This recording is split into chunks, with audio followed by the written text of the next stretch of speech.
guys, ano, para din na magselo sa mga viewers. Ayaw yung sa babae, sa bakla na lang tayo.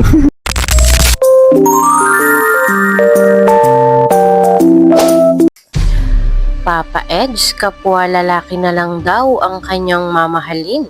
Bakit po kaya niya nasabi ito? Ating alamin at pag-usapan ngayong araw. Pero bago po ang lahat, mag-love shoutout sa lahat ng ating listeners, viewers, and subscribers saan mang sulok ng mundo. Luzon, Visayas at Mindanao, lalong-lalo na po sa ating mga kababayang OFW. Kamusta po kayo mga kalingap? Mabuhay po kayo hanggat gusto nyo. At kung bago ka pa lang sa aking munting YouTube channel, huwag ka nang mahiyang mag-subscribe, like, share, and comment. Huwag mo na rin kalimutang i-click ang notification bell nang sa ganoon ay updated ka sa aking mga paparating na video. At syempre, patuloy po nating suportahan sina Kalingap Rob at ang ating ama ng Kalingap, ang nag-iisang founder, si Kuya Val Santos Matubang. Kung maaari po ay no skip ads nang sa ganon ay mas marami pa tayong malingap na nangangailangan. At kunting paunawa po kung maaari ay tapusin nyo muna ang kabuoang video nang sa ganon ay akma ang inyong mga komento. At yun na nga po mga kalingap, congratulations sa pamilya Batalero. Sa wakas ay nakating ribbon na house blessings na yung kanilang mansion. And very successful talagang yung mga pumunta, yung mga nag-attend ay talagang mga bigatin.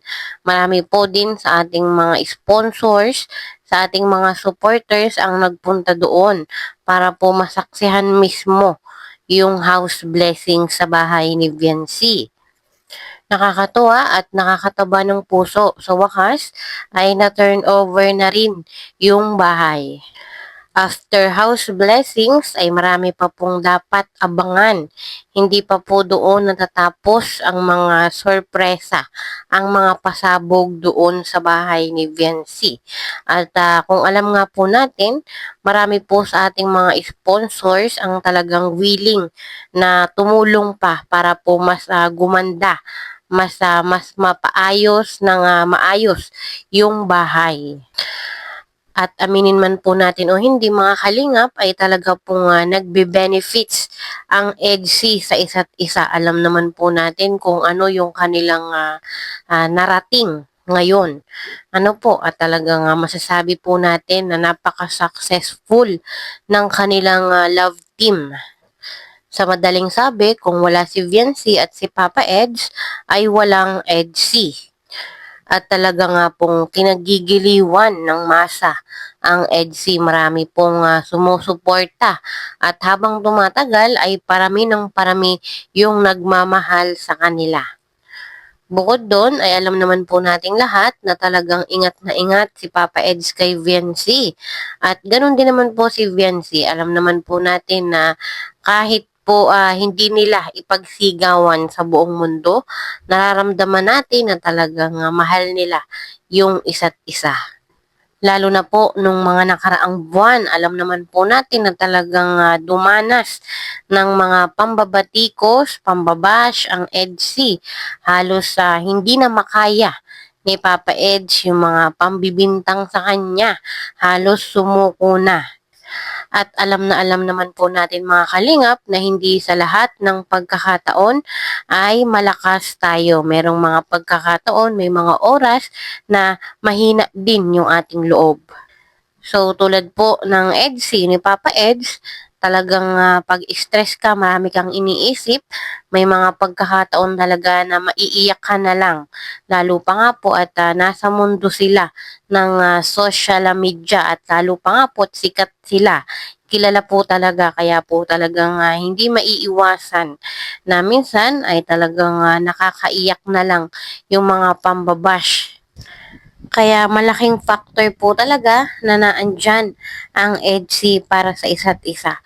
Pag po may mga pagkakataon na mahina Ang isa sa kanila ay talagang malaking tulong na naandyan sila sa isa't isa.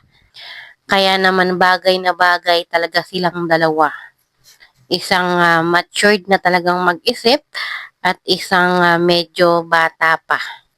At yun na nga po mga kalingap, meron pong ilang mga katanungan na binigyan ng kasagutan ni Papa Eds. At alam naman po nating lahat na talagang talamak din yung mga paninira, yung mga pangbabash dito po kay Papa Eds. At meron nga pong sinabi si Papa Eds patungkol sa kanyang mga basher. Panoorin po natin ito. Charity talaga. Oo. Tapos ibabas ka pa, no? Deds? Bas Ayun, tayo. nakakaano na lang.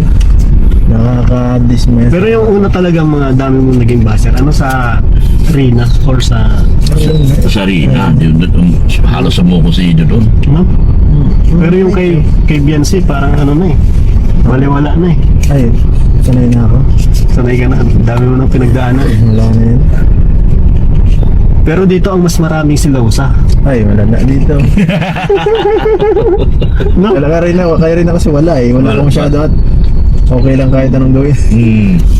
Basta kasama mo si Reyna eh. Tapos yun nga, may katabi ka lang na babae. Ganun talaga.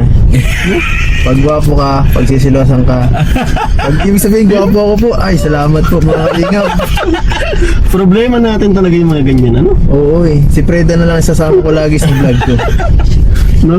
Oo. Si Preda. Si Preda guys, ano? Para din na magselo sa mga viewers.